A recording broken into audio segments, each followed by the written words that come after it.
Buenos días, amigas y amigos.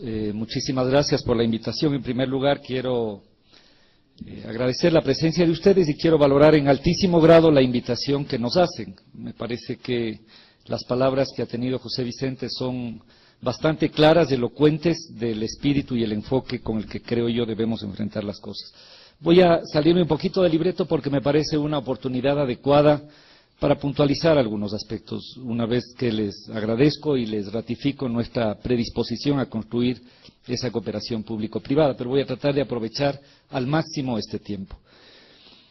Ustedes saben que tenemos ahora un enorme esfuerzo de modificación y de transformación de nuestra estructura productiva.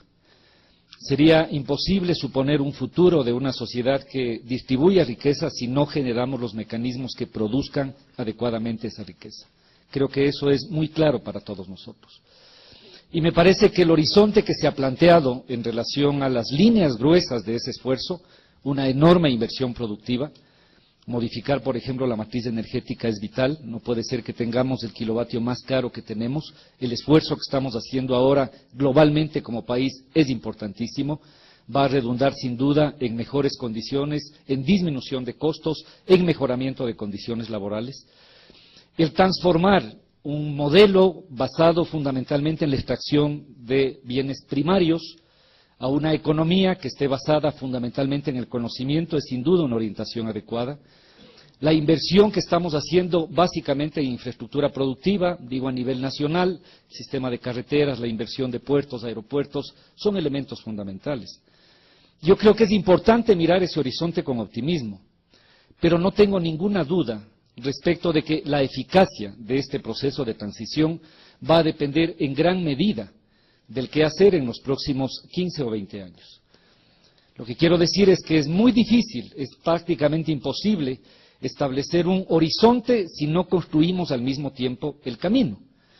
Y ese camino, desde mi punto de vista, pasa por consolidar y fortalecer la relación con los sectores productivos de este país. Yo lo veo así. Es decir, si no somos capaces de mejorar las condiciones de productividad, de diversificar esa capacidad productiva, la infraestructura que hagamos, el salto al desarrollo de talento, si ese talento no está atado a capacidades productivas, puede terminar generando un vacío, puede ser un esfuerzo vano. Por eso, mi punto de vista, independientemente de mi función actual de alcalde, es que debemos consolidar una estructura sólida de relación entre sector público y sector privado. Yo lo veo así. Y dentro del sector privado, fundamentalmente me parece vital, y por eso mi presencia aquí, en consolidar una relación muy fuerte con aquellos que generan empleo, que generan valor agregado, que hacen procesos de transformación productiva, que están en localidades, que generan sin duda encadenamientos virtuosos para el territorio. Y por eso ratifico mi saludo de convicción a estos 77 años de la Cámara y les ratifico nuestra disposición de construir mecanismos no solamente de coordinación, sino de concertación sólidos, permanentes. Esos mecanismos no significan, como en el pasado, y esto también creo que es importante enfatizar, que uno u otro sector puede establecer unas determinaciones del rumbo de la ciudad. Creo que una condición básica precisamente para la coordinación es diferenciar con nitidez y claridad los roles públicos y los privados. Ya el país vivió desafortunadamente enormes traumas económicos, políticos y sociales cuando el sector público estuvo subordinado a determinados intereses, no necesariamente productivos, a veces especulativos. Y yo creo que en este momento podemos paradójicamente tener extraordinarias condiciones para construir mecanismos de articulación y de sinergia pública y privada. Si no articulamos con concreción los clústeres adecuados, si no definimos la localización de las empresas, si no fomentamos la innovación productiva, si no precautelamos el empleo, evidentemente el efecto que podríamos tener en toda la inversión en términos de infraestructura productiva puede terminar siendo vano o no teniendo las suficientes resortes y potencialidades. El otro elemento que yo quisiera insistir es que esta ciudad, esta maravillosa ciudad, tiene sin duda como uno de sus factores determinantes, yo diría parte de su propio patrimonio, un desarrollo de los sectores productivos y particularmente industriales y comerciales. Esta es una ciudad que por su propia localización geográfica, por su historia, por su desarrollo, por la cantidad de universidades, por el propio desarrollo de la sociedad, ha ido consolidando eso como un factor clave. Por eso, como parte de estos enfoques iniciales, quiero ratificar que nosotros miramos a esta ciudad con un sólido, con un robusto, con un dinámico tejido empresarial, de grandes, pequeñas y medianas empresas. Así lo miramos. Pensamos que esta ciudad no puede ser pensada más, y qué bueno que ahora podamos escuchar y hayan invitado, por ejemplo, a los alcaldes y representantes de Medellín y Bilbao. Quiero adelantarme, yo he tenido la suerte de tener una excelente relación, creo que con los 4 últimos alcaldes de Medellín, con Fajardo, Salazar, con el alcalde Gaviria Correa en este momento, y les van a decir una cosa, y es que quizás uno de los elementos distintivos en el caso de Medellín es el grado de localidad, de amor, de apropiación de los sectores productivos y académicos por esa ciudad. Eso seguramente les van a decir. Un enorme amor por su ciudad, una capacidad de construirse como un nosotros en el territorio. Eso es seguramente, en los dos casos, uno de los factores más importantes de esa construcción. Y nosotros creemos así. Pensamos que debemos ser capaces de ponernos por encima de las coyunturas inmediatas, seamos capaces de tener una visión de mediano y largo plazo y de enfrentar desde esa perspectiva los desafíos que tenemos ahora. Dicho estos 2 elementos, quisiera plantear una reflexión de carácter general respecto de nuestra visión del desarrollo productivo y ahí puntualizar algunas cosas. Sí, voy a pasar algunos datos. Miren, ahora oigo y por supuesto vamos a tener en las próximas semanas muy probablemente una mirada de lo mal que está Quito. Y quisiera que nos remitamos a algunas cifras, ¿no es cierto?, de lo, creo yo, lo bien que está Quito. En este momento, no solamente que el 80% piensa que estamos mejor y que vamos a mejorar, sino que muchos de los datos que tenemos del desarrollo de la ciudad nos dicen con toda claridad cuál es el momento que está viviendo la ciudad. Este es el dato de capacidad instalada, esto me está estorbando, de capacidad instalada de activos a nivel nacional, por cantones. En Quito, como ustedes ven, tenemos aproximadamente la mitad, el 41% de activos productivos instalados en este territorio. Nos sigue Guayaquil con el 26% y ustedes identifican el resto. Tenemos una importante, una robusta capacidad empresarial, industrial, de infraestructura instalada. Eso es muy importante. Ahí tenemos un valor de cosas que hemos avanzado y que son en este momento un activo de la ciudad. Sigue, por favor. Esta es la concentración del gasto para investigación y desarrollo, de I+D, y es una suma de lo que se hace a nivel público y de lo que se hace a nivel privado. Y me parece que lo que tenemos ahí es absolutamente elocuente. Y debe ser, evidentemente, una buena noticia, pero sobre todo un desafío. 3/4 partes de la inversión en investigación y desarrollo se hacen en esta ciudad. Por supuesto que hay que consolidar más todavía las articulaciones de los sectores académicos, productivos y públicos, sin duda, pero tenemos una base muy importante. Hay sectores que prácticamente tienen en esta ciudad los elementos más dinámicos de innovación. Casi toda la industria nueva del software tiene básicamente asiento aquí. Buena parte de la inversión que ha implicado modificaciones y transformaciones tecnológicas tiene sede aquí en esta ciudad. Sigamos, por favor. Esta es una ciudad que además cuenta, y yo creo que a nadie escapa a esta realidad, a ninguna persona escapa a esta realidad, que uno de los factores más importantes de competitividad sistémica y de localización, conversamos de esto ayer en este foro de responsabilidad social, tiene que ver con la calidad del capital humano. A mí no me gusta mucho esa frase, se utiliza mucho de las personas, de la sociedad que tenemos, y ahí hay algunos datos. 23% de las personas en el distrito metropolitano tienen acceso a la educación, tienen educación superior, y hoy tenemos una escolaridad de 10,4 años de escolaridad en promedio. Para Quito no es una quimera, no es una cosa para la siguiente generación, plantearnos un nivel de que todos los quiteños tengan bachillerato. Eso no es una cosa que uno puede plantearse para la próxima generación, es una cosa que podemos y debemos plantearnos para nuestra generación, para hoy, para los próximos años, reduciendo evidentemente las brechas, las desigualdades, mejorando las condiciones de acceso y fortaleciendo una dirección clara en donde la calidad de la sociedad sea el factor fundamental. Sigamos, por favor. Este es un dato muy interesante y tiene que ver con la concentración de empleo en relación a la nacional. en relación al conjunto de ocupación nacional. En la construcción tenemos en la ciudad el 53% de la concentración de empleo, en actividades profesionales, científicas y técnicas la mitad, de organizaciones la mitad, etcétera, etcétera. Es decir, tenemos algunos elementos muy robustos en los cuales aproximadamente la mitad de la capacidad en términos de empleo está instalada en este territorio. Eso nos da muchísimas fortalezas. Sigamos, por favor. Y estos son algunos datos que me parece importante desde el punto de vista de la economía nacional. En términos de establecimientos, ustedes saben, en Quito están, Quito Pichincha, registrados cerca de 100.000 establecimientos. Esto supone el 20% aproximadamente a nivel nacional. Estos generan el 26% del empleo nacional y el 41% de todos los ingresos, el 49% de inversión y el 50% de toda la estructura impositiva. Ese es el tamaño, ese es el peso que la economía de Quito tiene a nivel nacional. Esto es importante identificar, es el peso que tiene. Entonces, seguir mirando la ciudad como una ciudad de bonos y de burócratas es una mirada que no tiene asidero en la realidad. Esta es una ciudad que está en pleno dinamismo productivo y efectivamente debe comenzar a verse no solo como la capital política, sino también como la capital económica, como un territorio en el cual se genera un extraordinario dinamismo productivo. Sigamos, por favor.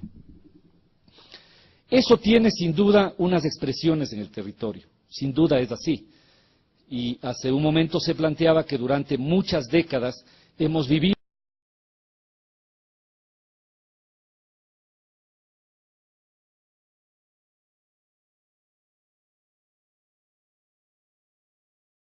un proceso muy complejo en relación a la organización del suelo y me voy a referir a eso.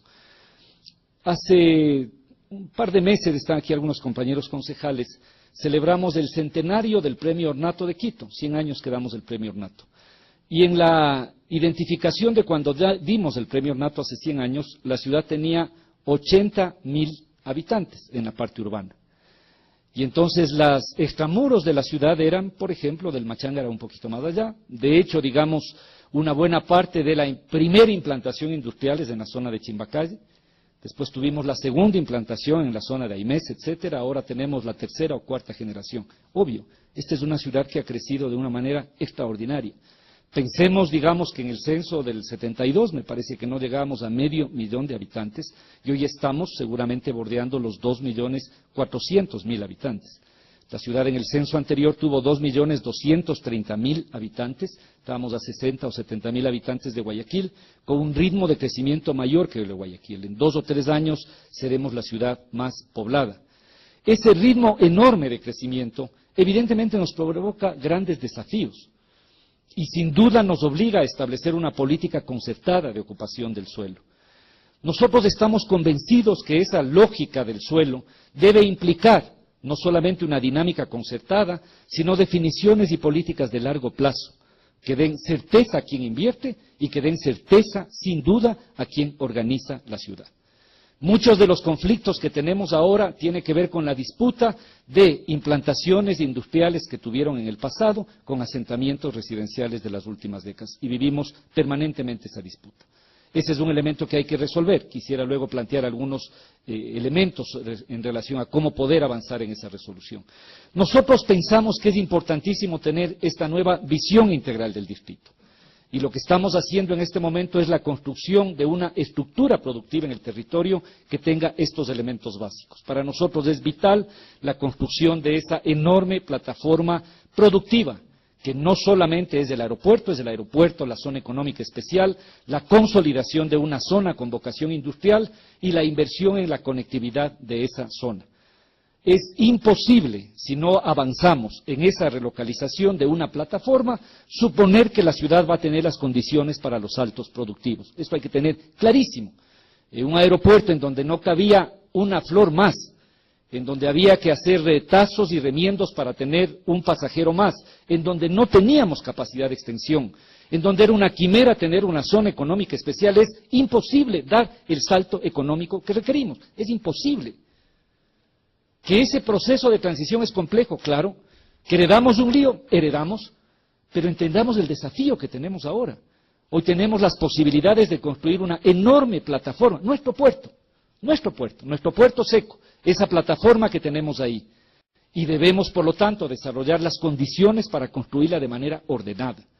Eso para nosotros es el fortalecimiento de la conectividad, por eso el esfuerzo y la insistencia que hemos hecho en el mejoramiento de la Panamericana, en la construcción de las collas de aeropuerto, en redefinir el tema de la E35, en organizar a toda la plataforma que tenemos ahí como zona económica especial, como una zona con vocación productiva, en consolidar una importante, no solo zona, sino parque industrial alrededor de eso, en consolidar la conectividad con el mercado y con la ciudad, en conectar eso inclusive con el sistema de puertos a través de la prolongación de la Simón Bolívar, de la Independencia Calacalí, de la conectividad con los puertos y con la costa. Eso para nosotros es vital.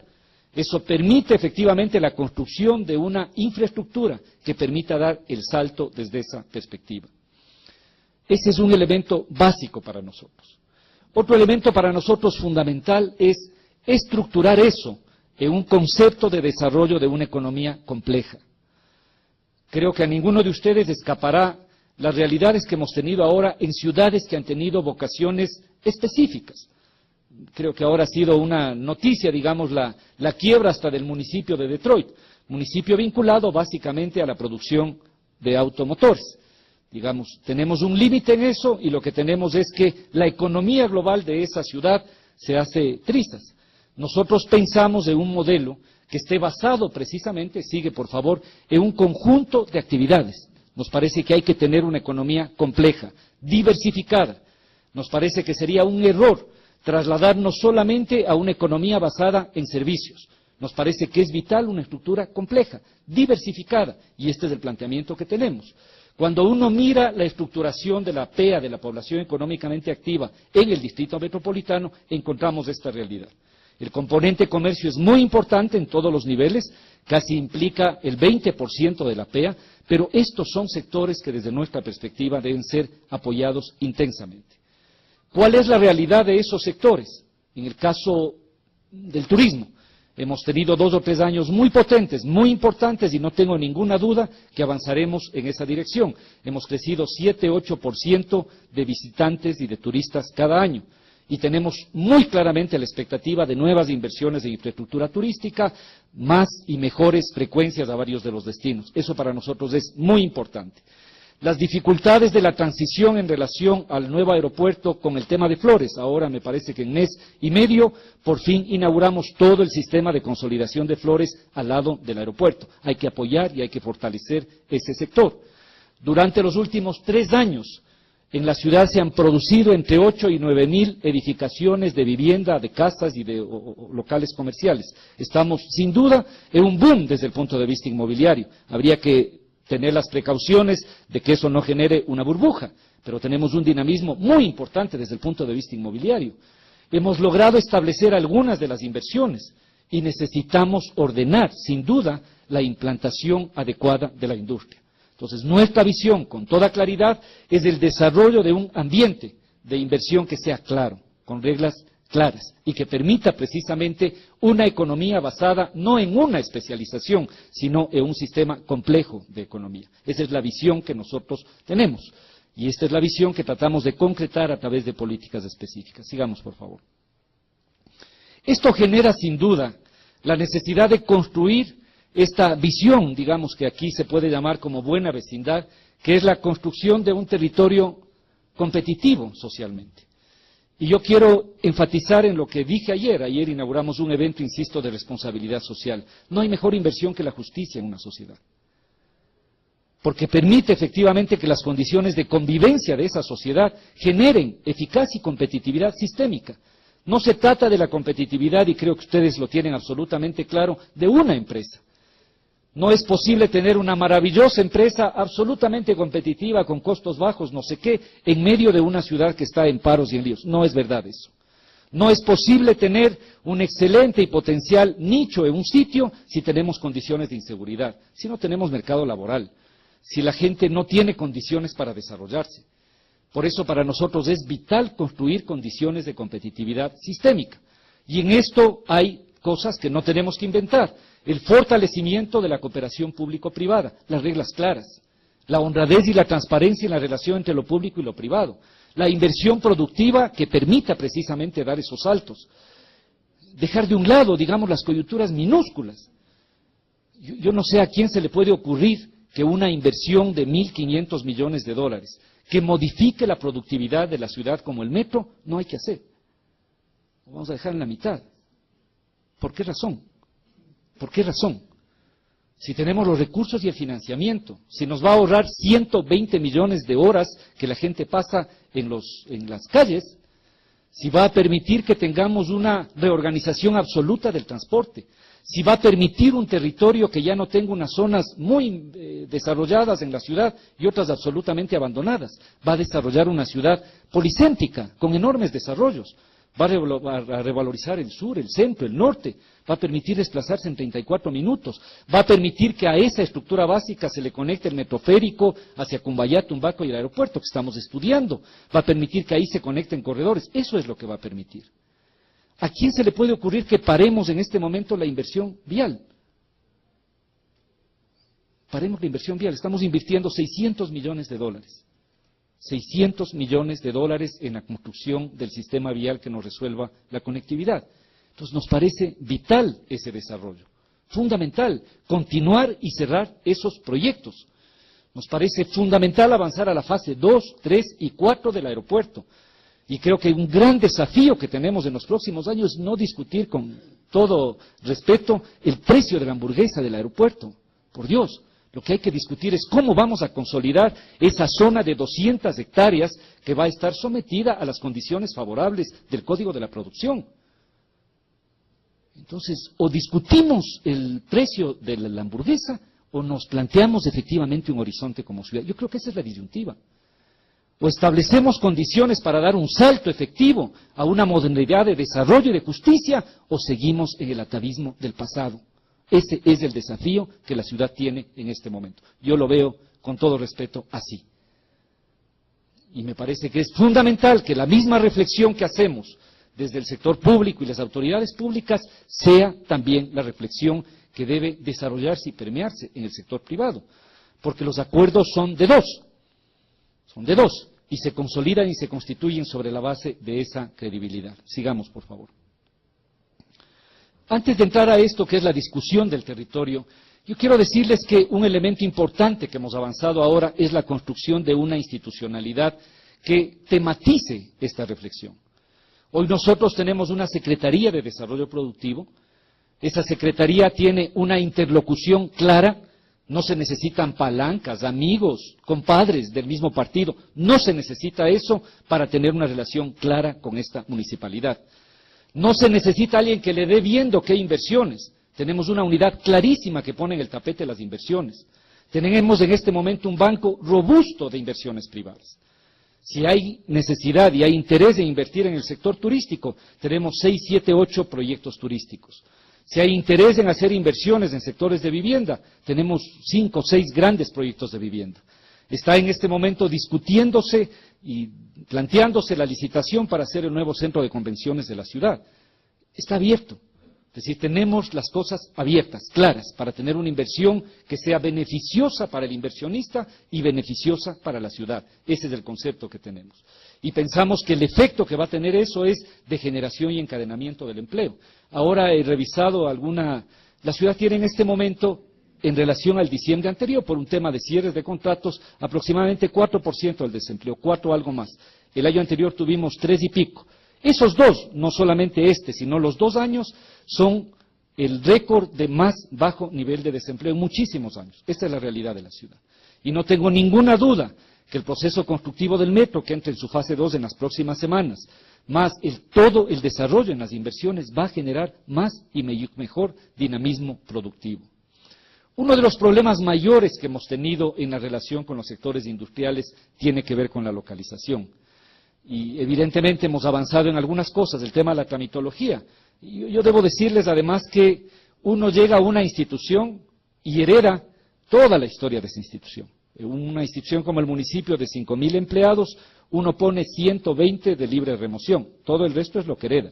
Y todos los mecanismos y atavismos y líos, y con varios de ustedes, incluso de manera bilateral o por sectores, hemos visto eso y hemos enfrentado con nombre y apellido los problemas. Hoy hemos hecho cerca de 40 sumarios administrativos y tenemos varias investigaciones penales en curso, porque es nuestro deber sanear las instituciones. Es nuestro deber sanear las instituciones y ustedes son en eso aliados, nos ayudan, nos alertan a que tengamos esa realidad. Nosotros pensamos que debemos ir a un modelo de localización territorial ordenado, pero entendemos que ese modelo ordenado debe ser además acordado. Y creo con toda franqueza que en algunos de los sectores vivíamos el peor de los mundos, que es la enorme incertidumbre. La incertidumbre y la falta de claridad lo que genera es condiciones para la extorsión, utilizo la palabra adecuada. Por eso hoy estamos girando y el concepto que tenemos está organizado, sigue por favor, en estos conceptos, en la definición de zonas, de parques, de polígonos y finalmente de zonas con mayores potencialidades, de la zona IQ. ¿Cuál es el concepto de zona? Tenemos algunas zonas industriales, digamos, es consolidar de alguna manera los desarrollos que históricamente hemos tenido. Las zonas industriales que tenemos no tienen una gestión conjunta, es decir, son una agregación de empresas que están en esa zona. No comparten servicios, en muchos de los casos eso lo que hace es encarecer los servicios. Por supuesto tienen compatibilidad del PUOS, y yo quiero decirles que mi visión es que tengamos un PUOS firme los próximos 5 o 7 años. No podemos jugar a cambiar las reglas del ordenamiento del suelo cada 6 meses. Yo estoy en desacuerdo total con eso.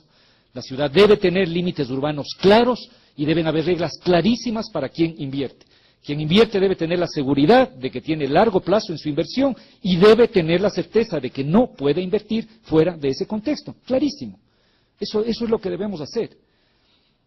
Sigamos. Sin embargo, nuestro mayor esfuerzo es consolidar un modelo de parques. Yo les invito, una vez más, a consolidar ese camino. Sigue, por favor. Esas son las diferencias que tendría un modelo de parque. Es decir, el parque, que ahora tenemos inscrito en las ordenanzas que hemos aprobado, particularmente en la 172, tiene, en primer lugar, casi un siglo de seguridad del uso del suelo, así está planteado en ordenanza, permite efectivamente una gestión compartida de servicios, por lo tanto disminuye costos, tiene un candado legislativo y la ordenanza establece un conjunto de exenciones locales por al menos una década. Entonces, queremos construir un conjunto de herramientas que permitan efectivamente incentivar una localización adecuada. En eso estamos trabajando con varios de los agremiados de la Cámara y con varios sectores, digamos, porque hay, por supuesto, realidades distintas. Sigamos, por favor. Somos perfectamente conscientes de que esto no es necesariamente una cosa que va a hacerse desde mañana. Y hemos discutido con algunos de ustedes respecto de los niveles de rentabilidad actuales y de las enormes dificultades de invertir en esa relocalización. Y muchos han tenido que cada año toparse con el ICUS incompatible y vivir la peor de las incertidumbres. Estamos levantando con la propia Cámara el concepto de polígonos industriales que podría establecer un mecanismo con el cual, con un adecuado régimen ambiental, podemos tener al menos seguridad en esas localizaciones de 15 o 20 años, para que la gente no tenga la extorsión de toda la vida. Eso estamos trabajando de manera conjunta con la Cámara la definición de esos niveles. Eso va a permitir que tengamos una estructura a horizonte de la definición de zonas y parques industriales y una estructura de seguridad, pero desde una perspectiva de largo plazo relativamente transitoria, que serían los polígonos. Estamos absolutamente dispuestos a construir unos mecanismos que permitan que ese orden del suelo genere condiciones de certeza en las inversiones. En esta misma perspectiva tenemos sin duda un elemento sobre el cual en varios de los foros, y aprovecho para insistirles en el planteamiento, sigamos por favor, que es precisamente lo que tenemos hoy. En el modelo anterior, digamos que mejor no califico, del aeropuerto, la zona económica especial estaba en un limbo. De hecho, digamos, el contrato podía interpretarse más claramente que la titularidad de eso era a nombre del concesionario y no de la autoridad pública. Hoy está eso muy claro. Nosotros tenemos ahora aproximadamente 200 hectáreas, que son las que quedan al lado del aeropuerto, que es esta zona que nosotros llamamos IQ, que tiene exactamente todas las condiciones de incentivos tributarios que establece el Código de la Producción. Algunos de los elementos ahí están planteados, qué elementos nos interesan desarrollar. Nos interesa desarrollar todo el eje de desarrollo tecnológico, nos interesa sobremanera fortalecer la estructura industrial en la ciudad. A mí en esto me pueden decir, yo creo mucho, por supuesto, en el salto a los servicios, a la innovación, a la industria del software, pero estoy completamente convencido de que los territorios no deben perder capacidad de industrias concretas de producción de bienes y servicios concretos. Eso genera empleo, tiene efectos muy beneficiosos, eso es una inversión robusta que estructura el territorio y creo que eso debemos tener. Y por supuesto tenemos una enorme plataforma logística. Esos son los tres sectores, las tres ramas productivas que nos parece que hay que enfatizar y fortalecer en el caso de la zona IQ. Sigamos, por favor. Y aquí están algunos de los incentivos, digamos, la ubicación estratégica al lado del aeropuerto, pero en la mitad de todo el circuito vial. En el mes de julio se inaugurará la Collas Aeropuerto, en el mes de mayo se inaugurará el puente del San Pedro, en el mes de agosto-septiembre el nuevo puente del Chiche, lo que permitirá reconstituir todo el eje vial que conecte.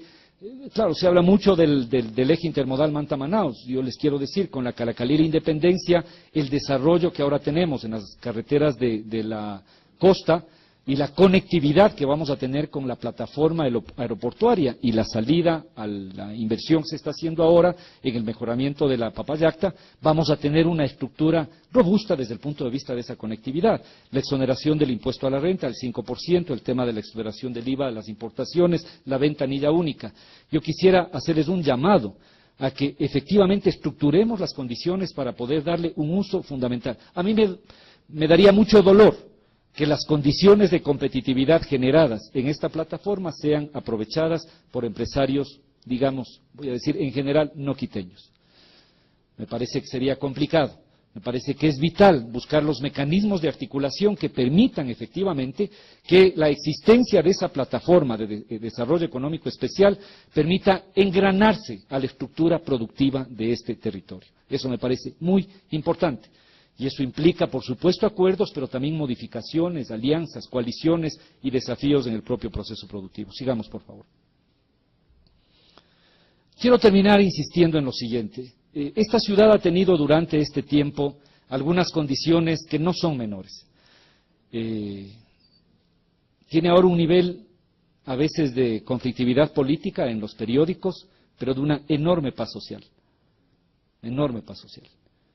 Es decir, si ustedes ven, digamos, en estos años virtualmente no hemos tenido líos, huelgas, paros, conflictos, paralizaciones de la ciudad, hemos tenido importantes niveles de paz social, hemos tenido procesos ordenados y predecibles, la gente sabe lo que nosotros pensamos, clarísimamente, hemos tenido mecanismos institucionales coherentes para poder tratar, estamos en un dinamismo extraordinario desde el punto de vista productivo, sin duda, y creo que sin duda los años que vienen serán mucho más robustos en esa situación.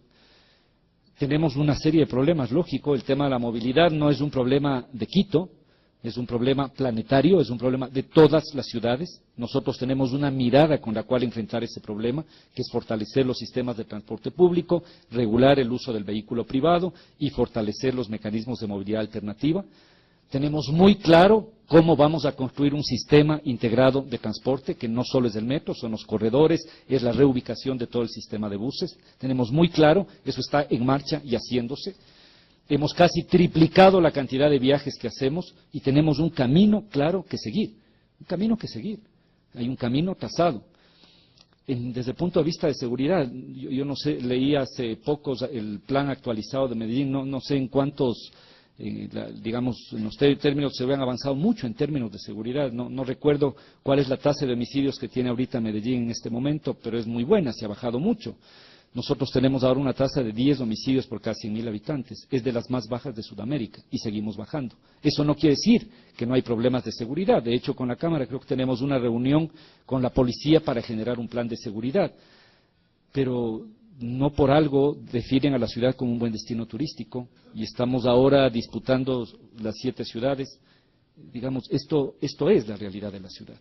Entonces yo quiero invitarles y plantearles, y quiero cerrar con eso, a que fortalezcamos una relación clara, sólida, transparente, robusta entre sector público y sector privado. Pero para eso es vital que ese sector privado ame esta ciudad, quiera esta ciudad, entienda la importancia de la localización de esos desarrollos, que podamos tener efectivamente dinámicas productivas, que fortalezcamos un camino de una ciudad que está en pleno proceso de transformación y que construyamos, y eso no me cabe la menor duda, una dinámica virtuosa. Si queremos una ciudad con coberturas absolutas de agua potable y alcantarillado, si queremos una ciudad con empleo pleno, si queremos una ciudad en donde la gente pueda construir oportunidades de vida, eso es, sin duda, un esfuerzo de manera conjunta. Muchísimas gracias a todos. Y gracias de igual forma al señor alcalde por su exposición, por brindarnos este tiempo en este aniversario y mostrarnos a un Quito desde las cifras y desde el sentir. Hay inquietudes sobre lo que han escuchado, que quiero compartírselas. Nos preguntan, el software es un sector estratégico que agrega valor y fomenta exportaciones, además de generar empleo. Dentro de los planes de la ciudad, ¿qué atención y soluciones están en la visión del distrito en base a este tema? A ver, yo diría, sobre esto estamos trabajando en algunos niveles, ¿no?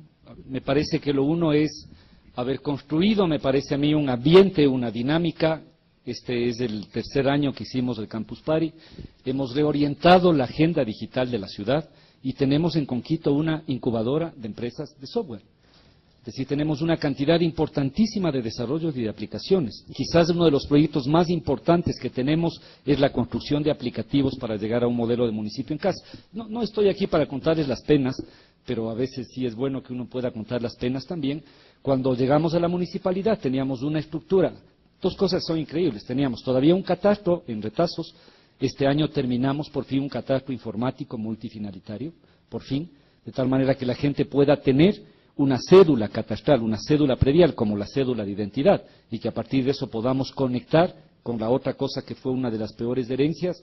Los cuencanos dicen pan con veneno, que es el registro de la propiedad. Digamos, una estructura que tenía 8.000 libros, que la gente iba como en nombre de la rosa de Humberto Eco de página en página, entonces que no conocía el libro no había cómo cambiarle. Antes trabajaban por certificación, entonces el registrador anterior les pagaba $5 por certificación. Eso pasa al régimen de función pública de 8 a 4 y tenemos un colapso y una cosa terrible. Nunca se hizo una inversión adecuada en eso. Estamos digitalizando toda la información. Esto no es una cosa que se hace en meses. Entonces, es importantísimo el salto que estamos dando. Pero hay cosas muy positivas. Digamos, la estructura que tenemos ahora de gestión del EMAP es prácticamente totalmente informatizada. Tenemos medidores de media intensidad, medidores de barrios, medidores terminales. El cambio que hemos logrado en la estructura de recolección de basura. Comenzamos con un caos, recuerden, digamos. Hoy tenemos 97% de cobertura y estamos cambiando a un sistema contenerizado. Tenemos ya un centro de mando. Cuando yo llegué no podía medir cuánto teníamos de basura, hoy medimos en línea. Cada auto tiene. Entonces, hemos generado un ambiente y hoy estamos desarrollando fondos de promoción precisamente para ese tipo de industrias. Eso nos parece que es tremendamente potente. Hay que generar un ambiente adecuado, establecer incentivos claros y desarrollar la alianza con las universidades. No sé si ahora en octubre tenemos la primera feria de innovación con las universidades. Nosotros trabajamos muy estrechamente con las universidades, con todas las universidades, porque nos parece que ese es un valor extraordinario que tiene esta ciudad. Siguiente pregunta. ¿Cómo compatibilizar el concepto de crecimiento productivo con industrias como actores de dicho crecimiento, con normas ambientales cuyos parámetros permisibles, actualmente en debate, se alejan de la realidad productiva y que se perciben como punitivas? Hemos tenido no sé cuántas reuniones sobre eso. A ver, el Distrito Metropolitano asumió competencias ambientales bastante antes que algunas municipalidades. Nosotros tenemos un conflicto muy grande, y les quiero comentar, no ahora en la discusión está el Código Penal. Digamos, había muchas personas que planteaban la necesidad de tipificar delitos como, por ejemplo, el tráfico de tierras y la invasión en zonas de riesgo. Nosotros queríamos plantear que sobre todo se clarifique eso en las zonas de riesgo no mitigable. La sorpresa es que una clasificación del suelo tan precisa solo tiene Quito, no tienen el resto de municipios. Pasa una cosa bastante parecida, de disonancia, digamos, entre la estructura normativa nacional y la local. Y creo que en algunos casos, y les soy completamente franco, creo que hemos generado enormes complicaciones para eso. Hoy estamos trabajando en un proceso de simplificación, pero es parte de las cosas que debemos acordar. Sí, el tema de construcción, ¿no es cierto? Todo el mundo tenía que poner garantías. ¿Saben cuál es el porcentaje de garantías que ejecutaba el municipio?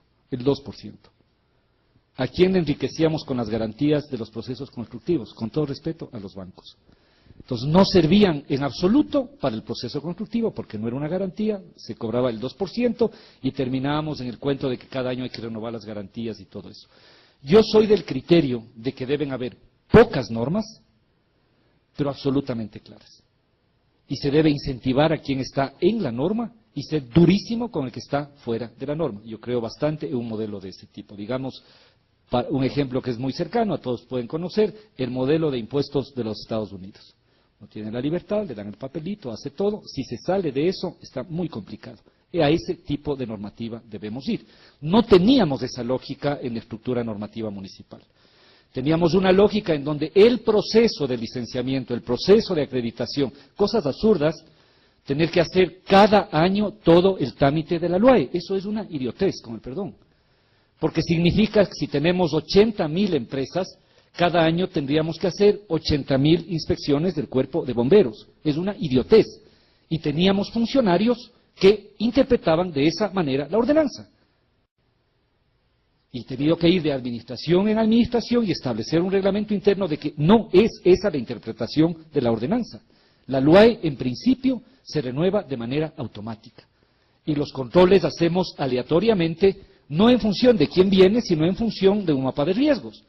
¿Qué sentido tiene que vayamos a controlarle a una señora que tiene una tienda? ¿Qué sentido tiene que le amarguemos la vida a alguien que tiene un restaurante? Obviamente hay que controlar en donde tenemos problemas de sustancias y de contaminación. Entonces la estructura de control debe ser robusta y debe orientarse sobre la base de un mapa de riesgos. No sé si está claro. El resto de controles deben ser aleatorios. Pero que cada año necesitemos examen de cuerpo de bomberos, no. Que cada año necesitemos informe ambiental, no. Hoy hemos hecho un gran esfuerzo por avanzar a un mecanismo de renovación automática de las LUAEs. Lo propio, ahora me parece que estos días, Eduardo, tienen, digamos, reuniones en relación a la reglamentación en este proceso de alineamiento a la normativa ambiental. Lleguemos a acuerdos claros y respetemos esos acuerdos, por lo menos esa es la orientación que tenemos nosotros. Facilitemos la vida, pero establezcamos un marco en el cual quien está fuera de ese marco tiene efectivamente las penalizaciones correspondientes. Creo que es la manera en que podemos construir condiciones adecuadas. Muchísimas gracias. El hecho de que haya incremento en la población de Quito, como lo muestran, ¿cómo afectará al corto plazo el tema del tráfico en el sentido del transporte público y en el sentido del transporte individual? Miren, muchos quiteños estamos aquí. La ciudad requiere en este momento hacer un gran esfuerzo y de una vez aprovecho para invitarles. Nosotros tenemos un nivel de densidad, la media de densidad de la ciudad está en 110, 115 habitantes. Cuando uno mira, digamos, las densidades, no voy a poner estas cosas locas en zonas de Tokio, en donde tenemos densidades de 3.500, pero una densidad normal de una ciudad, digamos, 4 o 5 veces de eso. Es una locura que construyamos una ciudad que se va comiendo el entorno, es una locura. Eso es inviable, no es viable eso. Hay toda una discusión en el planeta respecto de cuál es el modelo de urbanización. Sí, hay gente que lo que cree es que hay que seguirse comiendo y extendiendo las ciudades. El costo ambiental, económico, claro, cada vez que uno pone un barrio afuera, hay que tener agua, alcantarillado, vía, escuela, transporte, seguridad, todo hay que poner. Cuando uno hace un análisis del costo social, lo que pasa es que a veces, miren, ¿qué es lo que pasa en los territorios? A veces esta división absurda, porque es absurda, del costo público versus el costo privado, nos hace perder la noción del costo social. Del costo social. Porque claro, un barrio que se hace allá, supuestamente el terreno cuesta $20 el metro cuadrado. Pero si yo sumo los 4 millones que me cuesta llevar el agua y el alcantarillado y la escuela y el bus y todo el mundo, eso termina teniendo un costo social. ¿Quién paga eso?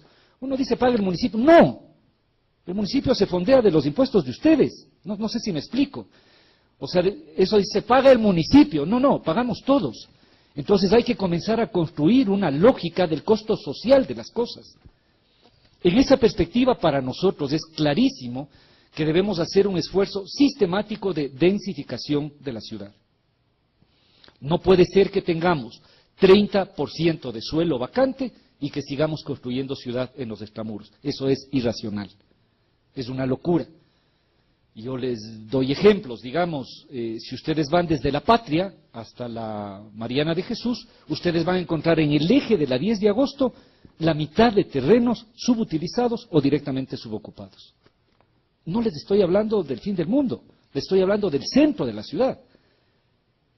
Ustedes caminen desde La Patria, podemos hacer mentalmente el recorrido y ustedes ven que el Ministerio de Finanzas va a salir, ahí hay un hueco atrás del Ministerio de Finanzas, hay estos militerminales que ya le estamos sacando, luego tenemos un sitio que es básicamente una especie de parqueadero y exposición de vehículos, pasamos el Parque Julio Andrade y entre la Cordero y la Colón tenemos un edificio abandonado en la esquina de la Colón y 10 de agosto y 2 galpones de venta de corbatas chinas. En el sitio más servido de la ciudad, a 3 cuadras de la Mariscal, a 5 cuadras de la Universidad, frente a la Circassiana. Es una locura. Eso no puede ser. Entonces ahora estamos absolutamente decididos a desarrollar un proceso de revitalización del hipercentro. Eso no hace Quito. Tuve la oportunidad de estar hace 3 semanas de una cumbre mundial de alcaldes. Esa es la discusión de los alcaldes. Densifiquemos las ciudades. Eso implica, por supuesto, dar un salto en la calidad de los servicios. En términos de agua potable y alcantarillado estamos bien, estamos actualizando y renovando. Es un esfuerzo incesante, pero sin duda eso es lo que hay que hacer. Los servicios básicos de agua y alcantarillado. Hay que mejorar la recolección. Vamos al sistema de contenerización y reciclaje. Hay que mejorar el sistema de espacios públicos. Sí, hay que dejar veredas amplias, hay que generar parques. Y hay que establecer un sistema de transporte masivo y pesado, eso es el metro. ¿Cuál es la otra alternativa? Yo no he escuchado. Esta es la alternativa que nosotros tenemos. Y es clara de hacia dónde debe ir la ciudad. Y estoy hablando de procesos que se discuten en todos los lugares. Entonces me parece que es indispensable tener un concepto de ciudad. Lo que sería terrible desde nuestra perspectiva es vaciar el hipercentro de la ciudad y tener una localización absoluta.